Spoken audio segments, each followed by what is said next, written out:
Sabatinas com os candidatos à Prefeitura de Salvador. O tempo da entrevista é de 20 minutos e a ordem das entrevistas definida por sorteio. Hoje recebo aqui no estúdio Eslane Paixão, candidata a prefeita de Salvador pela UP. Eslane Paixão tem 31 anos e é solteira, é presidente estadual da Unidade Popular pelo Socialismo, a UP, né? Já foi candidata a vereadora e também a deputada estadual, não foi eleita. Agora disputa a Prefeitura de Salvador como a única mulher, a única candidata. Bom dia, Eslane, tudo bem? Bom dia, Casa. Bem-vinda aqui ao Bom Dia Bahia. Obrigada. Bom, vamos seguir o ritmo das entrevistas que eu tenho feito, sempre perguntando, inicialmente, quem é Eslane Paixão?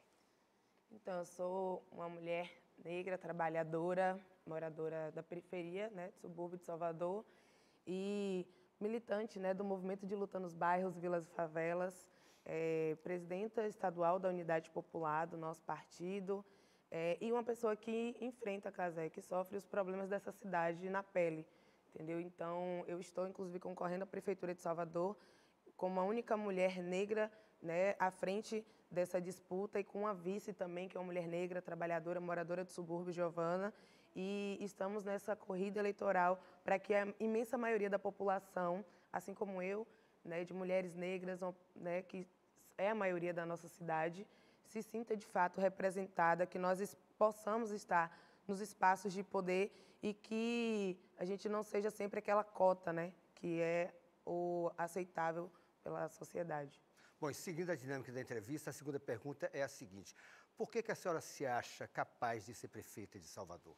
Eu me acho capaz porque sempre estive na luta, Casé, desde os meus 16 anos de idade.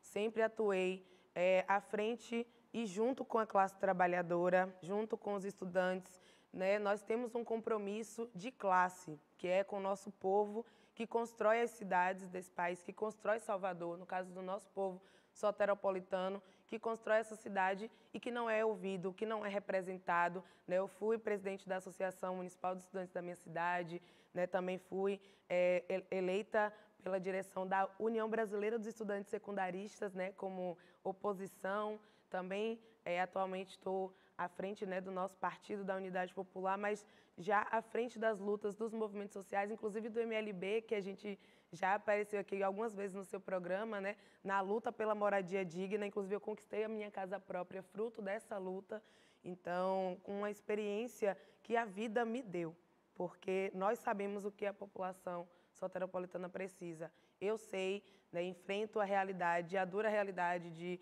andar num transporte coletivo sucateado, lotado, de depender do SUS e, na maioria das vezes, não conseguir o mínimo, o básico. Então, por isso que, por entender e por viver a realidade do povo soteropolitano, eu estou mais do que preparada para gerir essa cidade, porque eu tenho o povo do meu lado, eu tenho os setores que são, né, que mais conhece, que mais debate Salvador. E não é os ricos, porque os ricos não vivem em Salvador, essa é a verdade. A gente vai continuar falando daqui a pouco sobre as suas propostas, mas seguindo a dinâmica da entrevista, eu quero até registrar que o tempo da entrevista é maior do que o próprio eleitoral gratuito que começou hoje e fazendo parte da nossa dinâmica, como eu falo, a senhora sorteia aqui a pergunta que vem de um cidadão da cidade. Tempo esse que a gente não tem, né, Casé? A Unidade Popular já nasceu sem tempo de TV e rádio. Horário, infelizmente, né? não. A pergunta é de número 3 e quem faz é Josemar dos Anjos, aqui, do bairro de Paripe, subúrbio ferroviário de Salvador. Pergunta no ar, Eslane responde. Josemar Luiz Cabral dos Anjos. Sou morador daqui de Paripe, cidade de Salvador, Bahia. Gostaria de saber do senhor candidato o que é que o senhor vai fazer uma falta d'água dentro dos bairros de Salvador.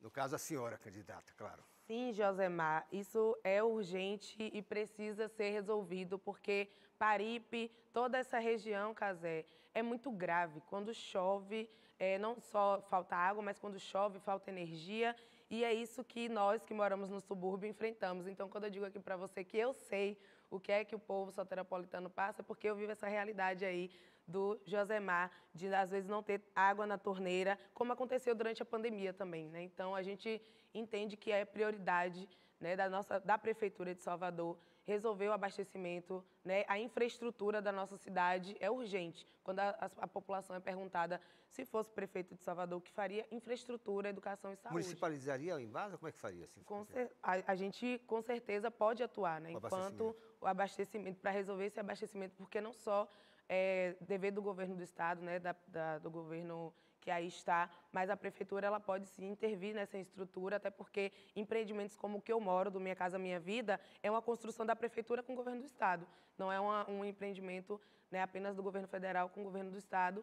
Então, a gente entende que é responsabilidade, sim, da Prefeitura quando chove e alaga as nossas casas e as pessoas acabam perdendo seus itens que tanto lutaram para poder, né, comprar. A senhora defende muito, eu vi no programa de governo, a ocupação de espaços abandonados, imóveis e terrenos. De que forma essa ocupação poderia ser feita no seu projeto de governo justa, de uma forma justa? De maneira justa, Casés, fazendo hoje o que diz a nossa lei, o que manda, né, a nossa Constituição, inclusive respeitando o que está no Estatuto das Cidades, porque a gente debate reforma urbana, a gente debate essa questão, né, da construção de uma cidade para o povo de uma maneira muito responsável, de uma maneira sustentável, respeitando essas estruturas. Mas hoje a Constituição diz terrenos e prédios abandonados que não cumprem função social, seja de poder público ou privado, nós temos medidas como, inclusive, as próprias desafetações que vêm acontecendo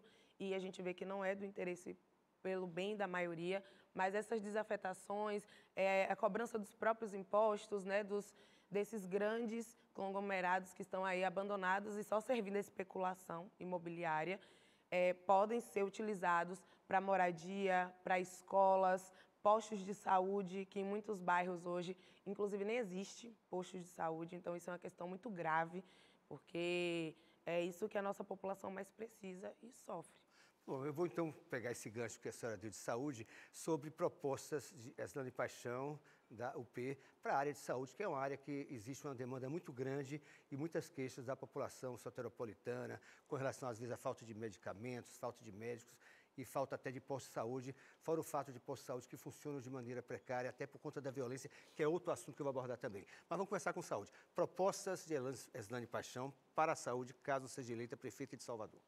Olha, Casé, o nosso programa da Unidade Popular coloca como ordem do dia a contratação via concursos públicos de mais profissionais, porque está mais do que evidente de que a quantidade de profissionais que hoje existem, né, na cidade de Salvador para atender essa população gigantesca, né, de mais de 2 milhões de habitantes, não dá conta. E esses profissionais, assim como a população, também sofre com a desvalorização do seu trabalho, com a precarização do trabalho, porque são estruturas que não resolvem, né, a demanda de pessoas que às vezes precisa de um atendimento, mas que também chega nos postos de saúde e a gente não tem sequer acesso a medicamentos básicos como a insulina, uma dipirona. Falta isso nos bairros. E eu não preciso mentir, porque todo mundo que está me ouvindo agora, o telespectador, sabe que essa é a nossa realidade. Quando a gente fica lá na fila do posto de saúde esperando para marcar um médico ou então para conseguir um especialista, a gente fica meses e meses esperando e às vezes não consegue, tem que ir para o setor privado, pagar ou às vezes se endividar para conseguir fazer um exame ou então ficar sentindo dor ou então, infelizmente, vir a falecer, como acontece também muito na nossa cidade. Então, mulher negra, que propostas? Mulher que sofre violência, mulher que sofre preconceito, gente preta que é vítima de racismo na cidade mais preta do mundo fora da África. O que a Eslane Paixão pensa disso e pretende fazer para combater essa situação enfrentada por muitas mulheres como você? E nós estamos, inclusive, né, Casé, no mês de agosto, que é o mês de combate à violência contra as mulheres, e eu queria dizer que eu me orgulho muito de poder dizer que a minha vice, inclusive, é coordenadora de uma das casas que a gente, inclusive, já apareceu aqui no programa, que é a Casa Preta Zeferina, que é um exemplo do que nós faríamos se fôssemos poder nessa cidade. A Escola Terezinha Vaz, que estava abandonada no Santo Antônio Além do Carmo, na Ladeira Baluarte, foi ocupada pelo Movimento de Mulheres Olga Benário, ao qual nós construímos, né, fazemos parte, e há 3 anos acolhe mulheres vítimas de violência. Desde o dia 25 de novembro, que foi o primeiro dia dessa ocupação, nós resgatamos uma mulher que estava sendo mantida em cárcere privada, desde o primeiro dia dessa ocupação. E o que a gente vê na contramão disso, né, mesmo com os números crescendo, da violência contra nós, mulheres negras principalmente, é o fechamento de casas-abrigo, como aconteceu da Loreta, e ao contrário de somente propagandas e debates, a gente precisa de políticas públicas, né, de incentivos para essas mulheres que hoje estão sofrendo, não só com a violência, mas com desemprego, que não conseguem se locomover numa cidade, que não tem nos bairros essa estrutura que é de acolhimento e de um acolhimento humanizado, viu? Porque muitas vezes a gente ainda chega nesses espaços e é revitimizada mais uma vez. A ideia seria criar uma secretaria especial voltada para esse público, é isso? Isso, uma secretaria e principalmente espaços onde as mulheres sejam acolhidas, porque hoje a gente só tem apenas 3 casos de referência, né? E não atende, não dá cabo de toda a demanda, né, de uma cidade como a nossa, gigante, onde às vezes as vítimas não conseguem nem sequer se deslocar para poder chegar em uma delegacia, num centro de referência ou na Casa da Mulher Brasileira, como foi também um avanço agora do próprio movimento, né, de luta das mulheres, mas a gente entende que a gente precisa ampliar esses espaços, esses equipamentos, inclusive na lógica dos terrenos abandonados, das escolas abandonadas, como é esse exemplo da Casa Preta Zeferina, de que nos bairros a gente poderia, né, ter esse atendimento, esse acolhimento humanizado das mulheres que estão sofrendo, e sofrendo muito, porque a gente está cansado de ver todos os dias na televisão casos de feminicídio, casos de violência contra nós mulheres. Então, por isso que a gente entende que é prioridade do nosso governo cuidar de nós mulheres, porque nós somos a maioria e não somos respeitadas. Vamos para a violência também, porque além das mulheres, né, tem muita gente que é vítima da violência e a insegurança pública é alvo, assim, de muitas críticas da população e desejo de dias melhores, né? A gente sabe que é de competência da Constituição. O Estado, né, segundo a Constituição, o Estado é mais competente tem a competência maior para tratar da área, mas o município também pode chegar junto, tem a Guarda Municipal e outros fatores que podem ser feitos, na sua opinião, para melhorar a questão da segurança pública em Salvador, que é uma cidade, segundo atos da violência, mais violenta do Brasil, com a taxa de homicídio maior, enfim. Que tipo de projeto Eslane Paixão tem para mudar esse quadro? Então, Casé, o nosso projeto é justamente acabar com essa militarização que existe, não só a gente vê esse exemplo, né, no caso das polícias militares, que também sofre não só a população, mas a própria polícia militar, que já foi consultada, inclusive, dentro da instituição, Casé. A maioria dos policiais são contra essa militarização, porque sabe que não morre só quem está do outro lado, morre também quem está, né, na linha de frente, todos os dias, encarando essa realidade, essa triste realidade do nosso estado, da nossa cidade. E entendemos que no caso da Guarda Municipal isso é muito mais grave, porque nós estamos falando, inclusive, de uma preparação que é necessária, porque hoje a gente não se sente segura em ver uma guarda passando com fuzil, com armamento pesado, e que, na realidade, o acolhimento que deveria existir da população não existe. E queria dizer ainda mais, porque foi vinculado recentemente num desses canais de notícias, de que eu falei que a polícia era inimiga, né, da população. Na realidade, eu coloquei que, muitas vezes, a polícia, a instituição Polícia Militar, vê a população como inimiga. E a gente sabe que essa Polícia Militar que aí está é herança de uma ditadura militar fascista que existiu no nosso país. Então, nós estamos falando de algo que, desde 64, ainda não houve uma justiça de transição no nosso país. E essa semana, inclusive, completou 45 anos da Lei da Anistia.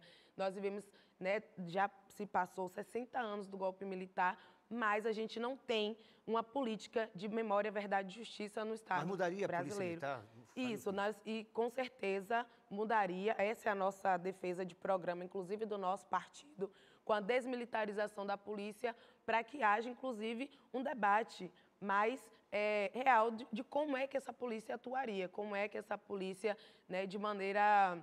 Mudaria a atuação da Polícia Militar. A Polícia Militar continuaria... Continuaria, porque a gente sabe que é necessário, inclusive, né, para manter, né, a defesa, né, inclusive os policiais que atuam, que trabalham na defesa da população, mas que a gente entende que, da forma que está organizada hoje, essa formação que vem desde um período onde a população os estudantes, trabalhadores, militantes ou não militantes, eram vistos como inimigo da população. Então, não é concebível nos tempos atuais a gente não ter, por exemplo, na nossa sociedade, uma política de investimento na educação, em resolver o problema do desemprego, que é urgente, que Salvador é a capital do desemprego, saiu agora no mapa das desigualdades, não foi?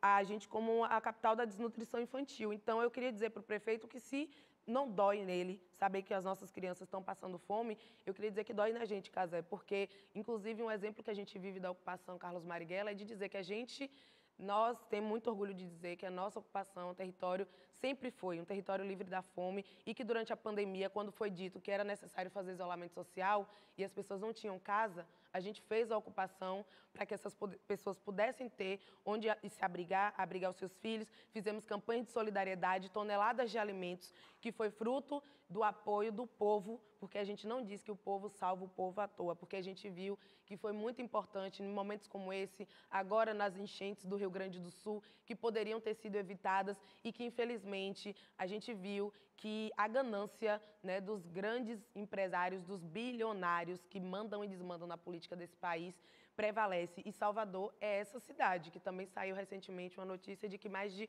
1 milhão de pessoas vivem em áreas de enchente, em áreas de risco. Ou seja, se infelizmente viesse a acontecer, ou se possivelmente vier a acontecer, porque a gente está vivendo uma crise climática gigantesca no nosso país, Salvador é essa cidade que nós podemos, né, perder as nossas vidas, não só os nossos bens, mas nossas vidas, porque nós não temos uma política de reforma urbana, né, real que resolva o problema de quem vive no subúrbio, na periferia, nas áreas de risco.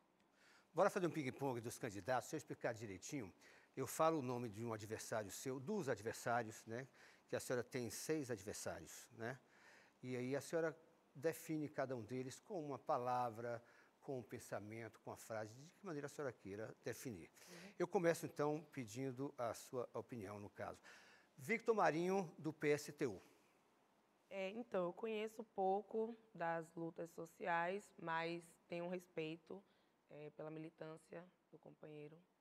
Kleber Rosa, do PSOL.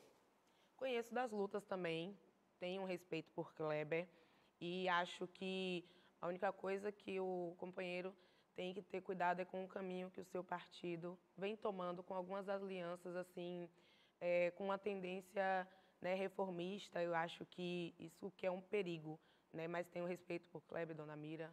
Silvano Alves, do PCO. Não conheço. Giovanni D'Amico, PCB. Conheço também das lutas sociais e tenho um respeito pelo companheiro, estamos aí juntos na luta. Geraldo Júnior, do MDB.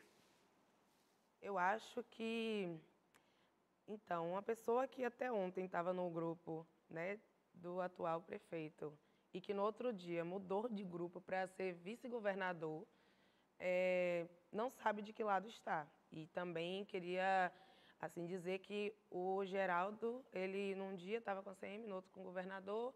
Então, assim, a gente não acredita em fascista arrependido e eu queria dizer que é isso. Bruno Reis, do União Brasil. Bruno Reis é um representante dos ricos, não representa o povo pobre. É uma pessoa que governa claramente para si e que não tem respeito pela maioria de nós, a população soteropolitana, defendendo o carlismo, defendendo o bolsonarismo, né, o Bolsonaro. Então, eu acho que está claro que Salvador não precisa mais disso para Salvador. Bom, e seguindo a dinâmica das entrevistas, eu faço sempre essa pergunta no final. O que a senhora diria para aquela pessoa que fala, eu não quero de maneira nenhuma Eslane Paixão como prefeita de Salvador, não voto nela de maneira nenhuma? Olha, a Salvador, que é dita aí, que é uma coisa linda, porque a nossa cidade, inclusive, é uma cidade linda e maravilhosa. É uma Salvador que é dividida entre a Salvador dos ricos e a Salvador nossa, dos pobres. E eu queria dizer que eu sou a única mulher negra, trabalhadora, competente, capacitada, junto com esse povo, para governar Salvador, porque nós vivemos a realidade, nós sabemos o que é sofrer nessa Salvador, que não é feita para a imensa maioria da classe trabalhadora.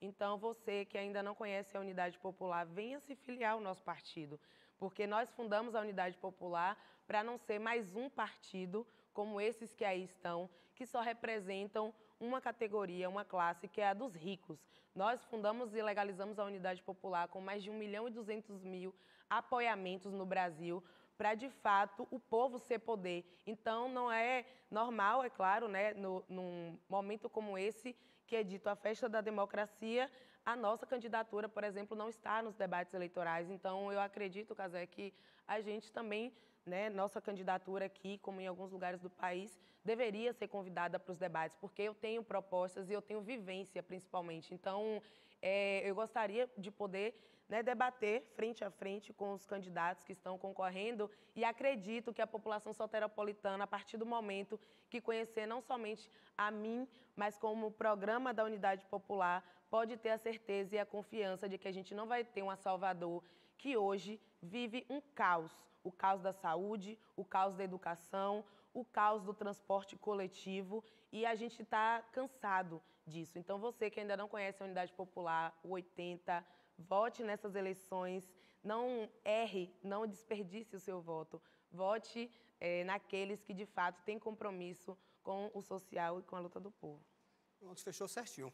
Obrigado pela entrevista, boa sorte, tá bom? Valeu. Obrigado.